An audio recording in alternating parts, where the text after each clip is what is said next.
County History Museum. Oh, I started it. I didn't even realize I started it. Well, this is Mark, and I'm here in front of the San Mateo County History Museum, and I just finished a class down here in Redwood City to do my reading from The Golden Present Daily Inspirational Readings by Swami Satchidananda. And this is a reading for March 22nd that I'm going to share.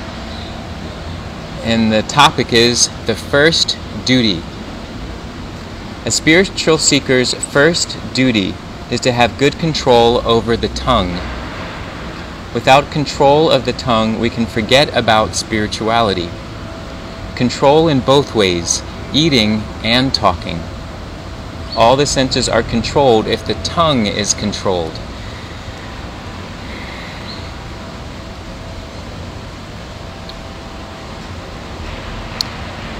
A big inspiration for why I'm choosing to do these readings is to practice speaking with mindfulness, to have integrity, and one of the 4 agreements by Don Miguel Ruiz that I have always appreciated is be impeccable with your word.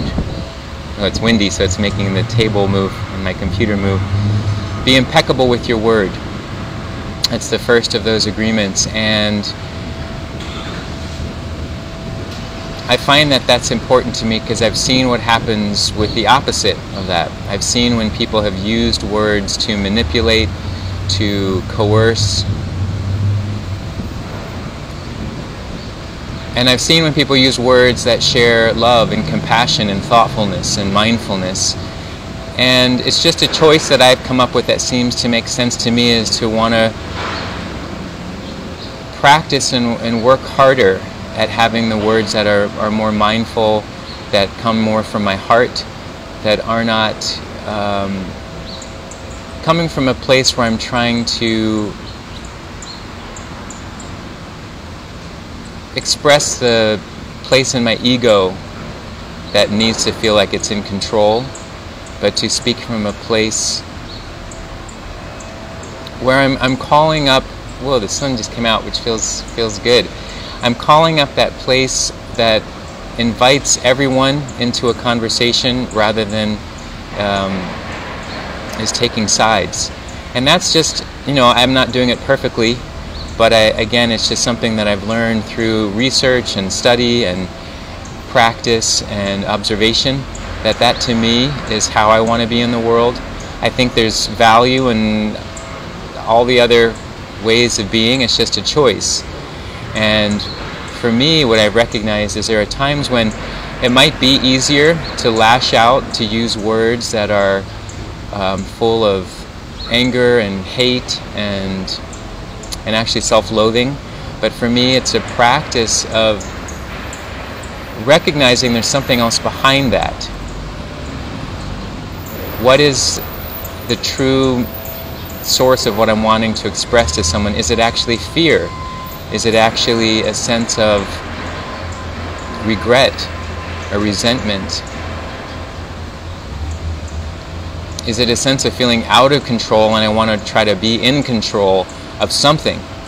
Doesn't even matter what it is, but then I'll use words, to be able to try to create that sense of control. And what it has felt for me at times is a false sense of control when I try to use the words that are biased or are manipulative.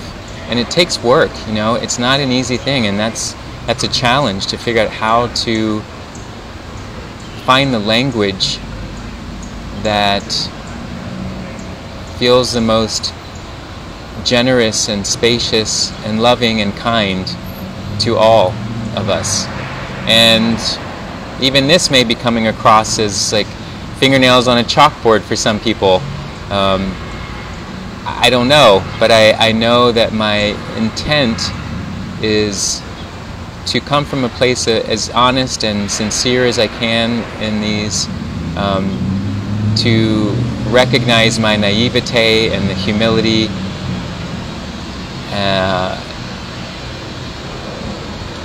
but to not turn it into something that's self-deprecating or,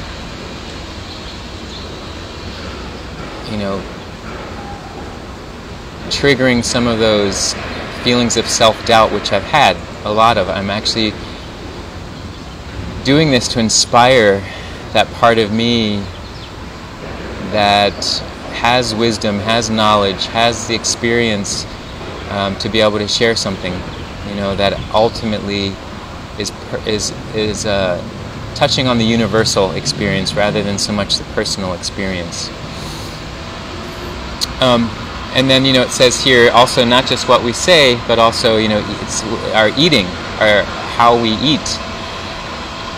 And that has been a long process for me as well. For some of you that know that I have a plant-based diet and work hard to pay attention to what that means for me. And it's not simply just to satisfy the tongue. It's not even to satisfy the mind that has craving. But it's a practice to really listen and really understand how all the dots connect from the source of what that thing is that I'm choosing to eat to that point that it's eliminated from my body. And while I don't do it perfectly, it's a practice that I've chosen because to me it makes the most sense.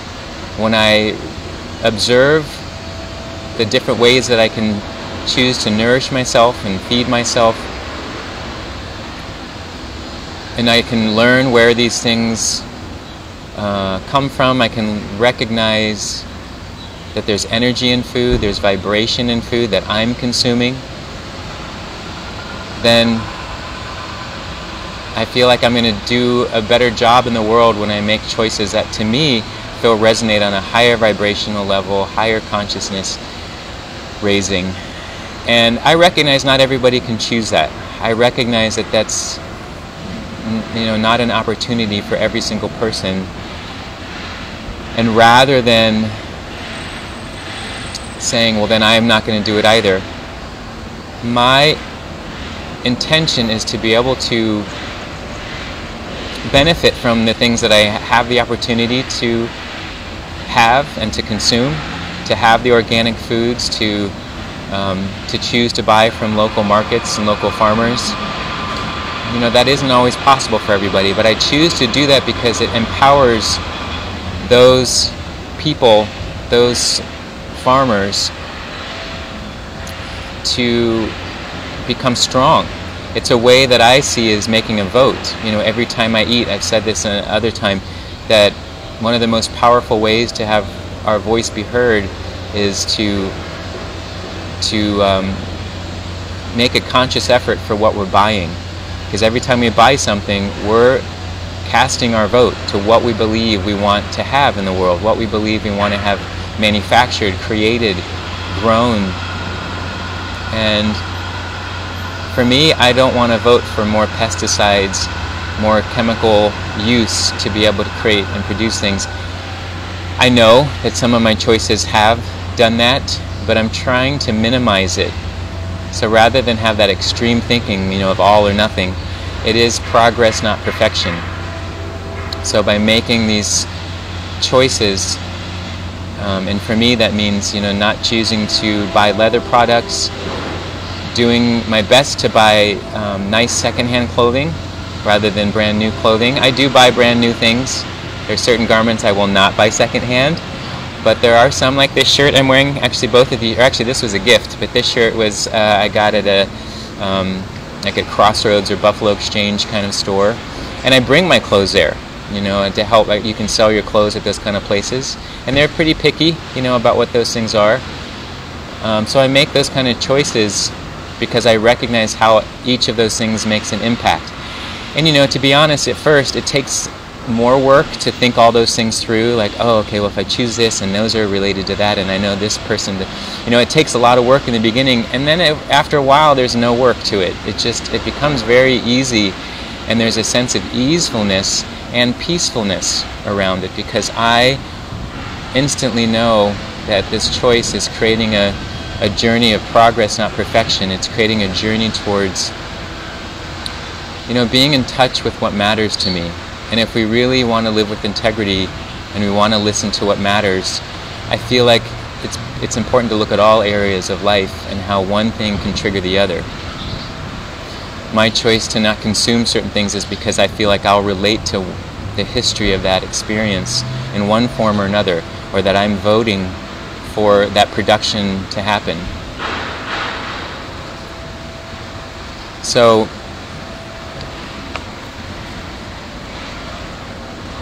that's the spiritual seeker's first duty, is to have control.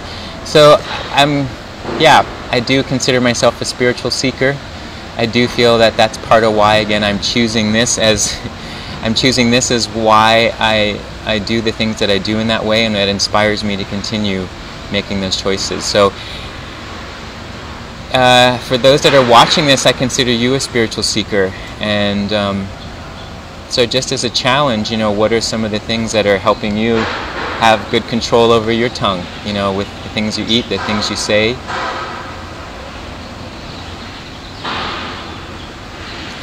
Do you feel like there's alignment with what you want to see in the world and with what you're choosing as your actions in the world? I think that's a good question. Alright, well, thank you for watching. I apologize for the bobbling computer. I'll do a better job. I see now what happened here. I kind of am balancing this on my backpack. So thank you for watching and tuning in from here in Redwood City, and I'll see you tomorrow. Okay, thank you, bye.